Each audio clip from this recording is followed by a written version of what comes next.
திருவாரூர் மாவட்டம் நன்னிலம் அருகே அரசு பேருந்தில் இருசக்கர வாகனம் சிக்கியதில் இளைஞர் ஒருவர் சம்பவ இடத்திலேயே பலியானார்.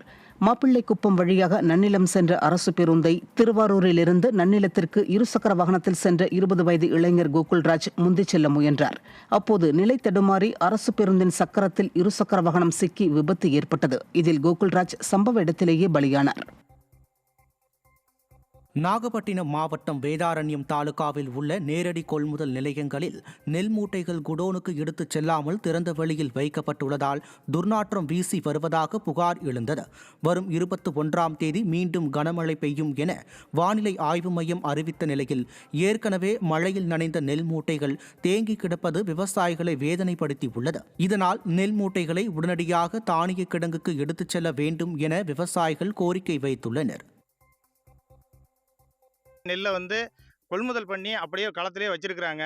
இதனால் இந்த தொடர்ந்து மழை பெஞ்சு ஒரு வார காலமாக மழை பெஞ்சு சில மூட்டைகள்லாம் முளைக்க ஆரம்பித்து ஒரே துர்நாற்றம் வீசுகிற அளவுக்கு ஒரு வார காலமாக அந்த மூட்டைகளை எடுக்கவும் இல்லை. இப்போ மறுபடி இன்னையிலேருந்து மழை பிடிக்குது அப்படின்னு சொல்லியிருக்காங்க. இந்த மூட்டைகளெல்லாம் எப்போ அப்புறப்படுத்த போகிறாங்கங்கிறது தெரியல. உடனடியாக இந்த வேதாரண்யம் பகுதிக்கு எஸ்ஆர்எம் அவர்கள் தலையிட்டு உடனடியாக இந்த மூட்டைகளெல்லாம் அப்புறப்படுத்தினாதான் இந்த அரசு நெல்லுகளையும் பாதுகாக்கப்படும், இந்த அரசு பணம் விரயம் இல்லாமல் இருக்கப்படுங்கிறத இந்த விவசாயிகள் சார்பாக தெரிவிச்சுக்கிறேன். கும்பகோணம் தலைமை தபால் அலுவலகம் முன்பு இந்திய மாதர் தேசிய சம்மேளத்தினர் ஆர்ப்பாட்டத்தில் ஈடுபட்டனர். பெண்களுக்கு இழைக்கப்படும் பாலியல் துன்புறுத்தல்களை தடுத்து நிறுத்த வேண்டும், பாலியல் குற்றங்களுக்கு எதிராக நிலுவையில் உள்ள வழக்குகளை விரைந்து முடித்து குற்றவாளிகளுக்கு அதிகபட்ச தண்டனை வழங்க வேண்டும் என்பன உள்ளிட்ட கோரிக்கைகள் ஆர்ப்பாட்டத்தின் போது வலியுறுத்தப்பட்டன.